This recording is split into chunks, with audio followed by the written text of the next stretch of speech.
नमस्कार, भव्य भारत न्यूज में आप सभी दर्शकों का स्वागत है। आज शिवरात्रि के महत्व को लेकर हम आए हैं यहाँ पे और हमारे पास आज संघमित्रा दास, वैद्य संघमित्रा दास जी हैं जो आयुर्वेद की एमडी हैं और इनसे हम आज जानेंगे कि शिवरात्रि का महत्व, विशेष महत्व क्या है, शिवरात्रि में किन किन चीजों का उपयोग किया जाता है और उसका महत्व क्या है। तो आपका बहुत बहुत स्वागत है स्टूडियो में।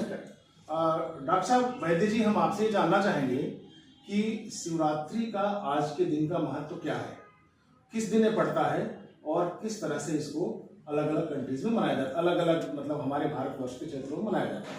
जी, हमारे भारतीय संस्कृति में जितने भी पूजा है, जितना भी त्योहार है, उन प्रचलन है, जिन जिन पूजा और त्योहारों का, उन सब का व्यवस्था हमारे शरीर के सुरक्षा के लिए ही किया गया है।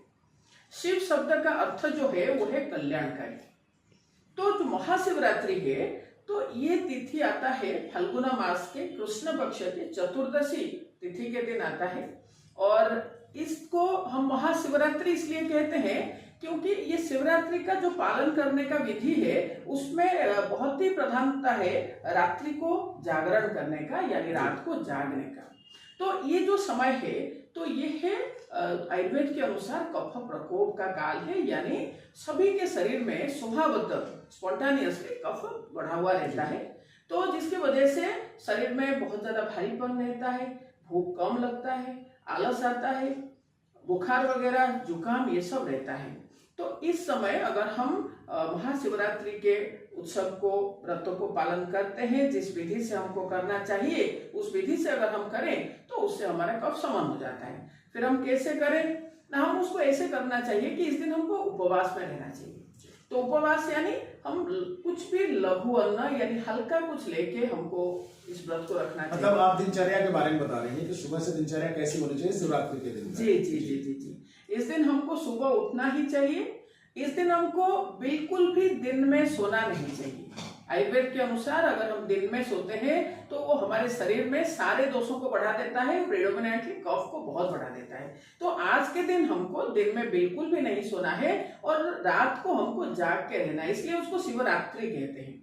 और इस दिन हमको शिव मंदिर में जरूर जाना है और वहां पर जाके शिव जी के पूजन करते समय शहद का प्रयोग, बिल्वपत्र का प्रयोग, बदर यानी बेर का प्रयोग और भांग। आज के दिन आपने देखे होंगे सब लोग शाम को शिव जी के पूजन करने के बाद भांग पीते हैं, तो इसका शरीर के ऊपर बहुत ही अच्छा प्रभाव है। ये सारे चीज जो है कि शहद का अभिषेक करें हम और बिल्वपत्र का अभिषेक करें, तो ये सब का बहुत ही अच्छा प्रभाव है, क्योंकि ये सब देने के बाद प्रसाद के तौर पे हम लेते हैं और ये सारे कफ को शमन करने वाले द्रव्य हैं।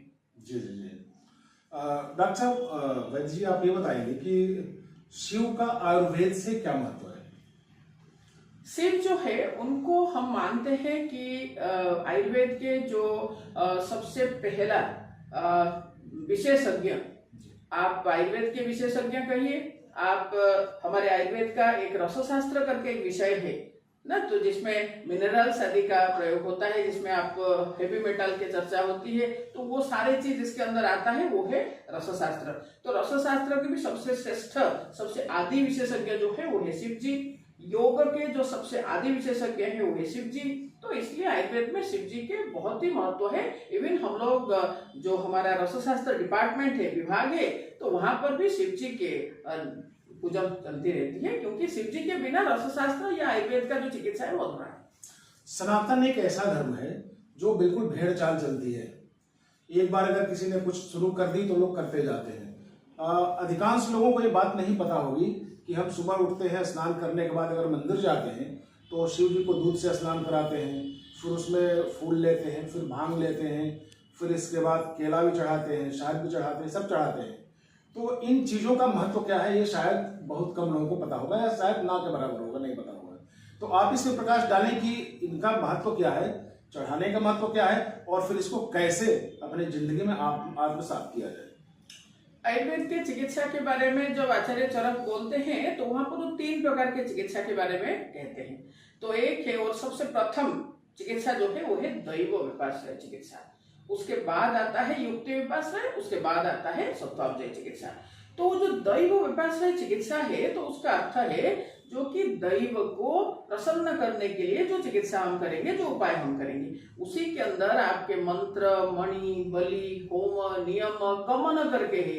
तो वो गमन जो है वो क्या है ना, पैदल पैदल चल के हमको मंदिर तक पहुंचना है, वहां पर मंत्र पाठ करना है, इवन घर पे भी रह के हमको मंत्र पाठ करना है। एक्चुअली मंत्र कोई एक ऐसे जादू टोना टाइप चीज नहीं है, वो मंत्रों का सब निर्माण भी जो हुआ है संस्कृत में ना, तो वो सब वैज्ञानिकता के साथ हुआ है कि उसको उच्चारण करते ही हमारे अंदर सत्वगुण की जागृत होती है, और उसमें भी आपको विशेष देवताओं के लिए आपको विशेष मंत्र का विधान है। दूसरा चीज है वहां पर जाके जो हम अभिषेक वगैरह कराते हैं तो वो जो जो द्रव्य से होता है वो द्रव्य का हमारे शरीर के ऊपर प्रभाव बहुत अच्छा है। और कोई भी व्यक्ति खा पी के मंदिर नहीं जाता, मंदिर जाता है खाली पेट। तो जब हम खाली पेट मंदिर गए तो हमारे सत्वगुण जागृत हुआ, वहां पर हम शिव जी का अभिषेक कराए, फिर उसके बाद उसको प्रसाद के तौर पे हमने लिए। यानी हमारे शरीर के अंदर सबसे पहला चीज जो जा रहा है वो यही सब प्रसाद के रूप में जा रहा है, जो कि रसायन जैसा काम करता है। तो ये नित्य हमको करना ही चाहिए। तो अभी जो आपने जो भी बात करी है, ये मेरे ख्याल से आपने ऋग्वेद की बात करी है, मंत्रों से रिलेटेड और मंदिर तक जाना। ऋग्वेद और अथर्ववेद ये दोनों में चिकित्सा से संबंधित, शरीर के हित के संबंधित मंत्रों का वर्णन आता है। अब हम आयुर्वेद में अगर आते हैं, यजुर्वेद में अगर आते हैं, तो इसका क्या महत्व है? जैसे आपने अभी कुछ देर पहले अभी बताया आपने, तो अगर हम दूध से स्नान करते हैं तो उसका क्या महत्व है? फिर हम चंदन लगाते हैं, यानी सफेद चंदन का प्रावधान है कि शिव जी को सफेद चंदन ही लगाया जाना चाहिए जी, उसका प्रावधान क्या है? और उस पे जो खाने पीने की जो नई नई चीजें हम करते हैं, तो क्या इसका कोई मौसम से भी संबंध है? जी जी बिल्कुल है। तो एक्चुअली आपका सवाल एक एक करके मैं आंसर करूंगी। जी जी। सबसे पहला सवाल था आपका, दूध से स्नान कराने के बाद जो फल चढ़ते हैं उनका हमारे शरीर पर क्या महत्व है? जी, क्या केला भी फायदेमंद होता है? जी जी जी बता रही हूँ आपको। एक्चुअली जितने फल हम लोग खाते हैं तो उसमें से एक केला और आम ये दोनों है जो कि हमको कैलोरी ज्यादा देते हैं। दूसरी बात है ये दोनों बिना कार्बोहाइड्रेट के मिलते नहीं है, तो अगर हमको लेना है तो हमको अच्छा केला लेके जाना है और उसी को ही हमको चढ़ाना है। तो दूध से जो स्नान करने की विधान है वो क्या है ना, दूध जो है वो शीतल होता है, ठंडा होता है, और दूध जो है वो टोनिक होता है, शरीर में बलवर्धक होता है, कच्चा दूध। हाँ। तो हम सभी लोगों का एक जो हम सनातनी है तो हम लोगों का ये है कि अगर जो चीज ईश्वर को चढ़ गया तो वो प्रसाद हमारे लिए बहुत अच्छा है, तो उस बहाने हम लोग उसको सेवन करेंगे। साइकोलॉजिकल भी ट्रीटमेंट होती है। जी बिल्कुल। और दूसरी बात ये है कि जो साइकोलॉजी और हमारा जो शरीर है, भौतिक शरीर है, ये दोनों के अंदर जो भौतिक शरीर है वो बहुत स्थूल है और जो मन है हमारा वो बहुत सूक्ष्म है, लेकिन उसके बावजूद भी ये सूक्ष्म मन शरीर के ऊपर बहुत डोमिनेट होता है। तो मन एक बार जिस चीज को समझ गया, कन्विंस्ड हो गया, शरीर उसको अपने आप मान लेता है। दूसरा चीज ये है कि सपोज हम दूध से शिव जी का अभिषेक कराते हैं तो दूध शीतल होता है, चंदन भी शीतल होता है, तो उसी बहाने हम लोग उसको लेते हैं, चंदन को हम धारण करते हैं। और चंदन जहां पर भी हम धारण करते हैं, आप देखेंगे कि सपोज आप साउथ की तरफ जाएंगे वहां पर चंदन का प्रचलन आपको ज्यादा मिलेगा। क्यों? क्योंकि वहां पर सूर्य का किरण जो है, धूप जो है वो डायरेक्ट है और ज्यादा है, तो इसलिए हमारे जो सिर है जिसको आयुर्वेद उत्तमांग कहता है, तो उसको शीतलता से वो बचा के रखता है, धूप से बचा के रखता है, इसलिए साउथ के लोग ज्यादा चंदन लगाते हैं, जी, ऐसा माना जाता है। जी जी जी जी। अब जो और जो एक दो फल हैं, जैसे आपने बताया कैलोरी ज्यादा देते हैं तो उनको खाना चाहिए नहीं खाना चाहिए। दूसरा सवाल इसी में है कि आपने कहा कि अच्छा केला खाना चाहिए जी। तो अच्छे केले का मतलब क्या है? आज तो हरे भी आते हैं, पीले भी आते हैं जी, और कुछ ऐसे केले पीले आते हैं जो डंठल से लगे रहते हैं, कच्चे रहते हैं, लेकिन केला पीला हो जाता है। जी। एक्चुअली जब हम कार्बाइड उसमें दे देते हैं तो उससे क्या होगा ना, जो कच्चा है वो जल्दी पक जाएगा, पका हुआ है वो सड़ जाएगा।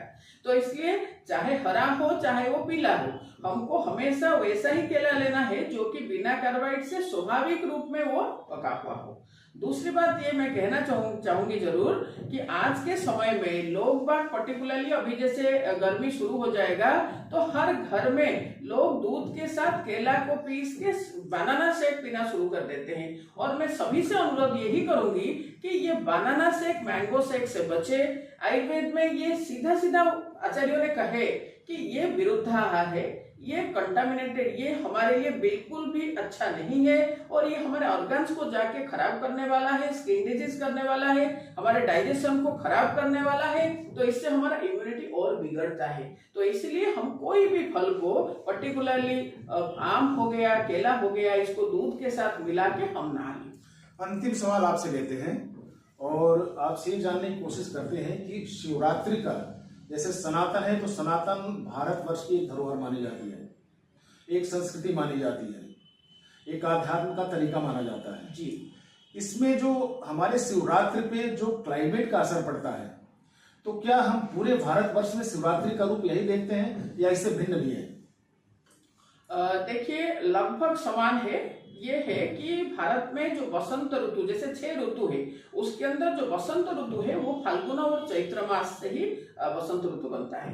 तो बसंत ऋतु में कफ बहुत ज्यादा पीक में जाता है, जैसे त्रिदोष के बारे में आपने सुने होंगे, बात पित्त कफ, और उसके अंदर फिर कफ जो है वो प्रकोप का काल है ये बसंत ऋतु। तो बसंत ऋतु के इस समय तक कफ बहुत पीक में पहुंच जाता है, तो इसीलिए हम इस त्योहार को मनाते हैं।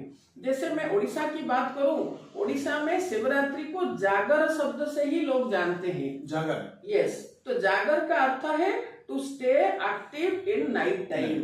रात को लोग दिन में व्रत किए, घर पे रहे, और शाम को ही सब लोग मंदिर जाते हैं और वहां पर आपके जितने भी फंक्शन से नाच गाना वगैरह वगैरह ये सब करके, ये माध्यम होता है क्या ना, लोग इससे जागते रहे, रात को आज जागे, ताकि शरीर के अंदर जो कफ बढ़ा हुआ है उसका शमन हो जाए, फिर शरीर सुस्त रहेगा। और इन अदर वर्ड्स हम इसको कह सकते हैं कि हमारा जो रोग प्रतिरोधक क्षमता है, जो हमारा इम्यूनिटी है, तो उससे वो बढ़ता है, अच्छा होता है। यानी कि आप ये कह सकते हैं कि बसंत ऋतु में शिवरात्रि के दिन के बाद से अगर हम ऐसा कर लें, जो आपने उपाय बताया, अगर हम ऐसा कर लें तो लोगों में जो एक्टिविटीज है, जो एक ऊर्जा है, वो अलग से ऊर्जा मिलेगी और इसके बाद आगे दीपावली और दीपावली के बाद तक उनकी स्थितियां ठीक रहेगी। बेसिकली आपका कहना ही है। जी, शिवरात्रि के दिन तो ये करना चाहिए, लेकिन जहां तक बसंत ऋतु में हमारे शरीर को सुरक्षा देने की बात है, तो इसमें हमको 2-3 चीज का विशेष ध्यान देना पड़ेगा। सबसे पहला चीज है कि हमको दिन के समय में बिल्कुल भी नहीं सोना है। दूसरा चीज ये है, भारी चीज, तला हुआ चीज, मीठा चीज इस समय में कम से कम यूज करें। तीसरा है, एवरी डे हम लोगों को एक्सरसाइज का बसंत ऋतु में अभ्यास करना है। व्यायाम मस्ट बसंत ऋतु में। अगर हमने बसंत ऋतु में व्यायाम नहीं किए तो फिर शरीर का इम्यूनिटी जो है वो बिगड़ेगा, हम बीमार पड़ेंगे। तो इस समय बसंत ऋतु में हमको एक्सरसाइज मस्ट करना चाहिए। चलिए, तो ये महत्वपूर्ण जानकारी के साथ हमारे साथ थी वैद्य संघमित्रा दास जी, जो आयुर्वेद की हम कह सकते हैं एक तरह से कि प्रकांड विद्वान है, और किताब का तो कीड़ा है, प्रयोग भी इनके ऐसे ऐसे हैं जिसका कि हम बता नहीं सकते आपको। जब इनसे एक बार आप मिलेंगे तब आपको पता चलेगा कि आपके हाथ में कितना गुण है और आयुर्वेद इनका कितना कारगर है। आपका सेंटर है करोल बाग में, और करोल बाग में अगर कभी आपको आने का मौका मिले तो आप जरूर इनसे मिलिए और अपना उपचार कराएं, तो आपको पता चल जाएगा कि वास्तव में एक धन्वंतरी का जो रूप होता है, एक धन्वंतरी का जो आयुर्वेद है, अगर सही तरीके से उसका हम इस्तेमाल करें तो मानव शरीर पर उसका कितना गहरा प्रभाव पड़ता है। तो आज के एपिसोड में इतना ही, अगले एपिसोड में फिर मिलेंगे। तब तक के लिए नमस्कार, आपका भी बहुत बहुत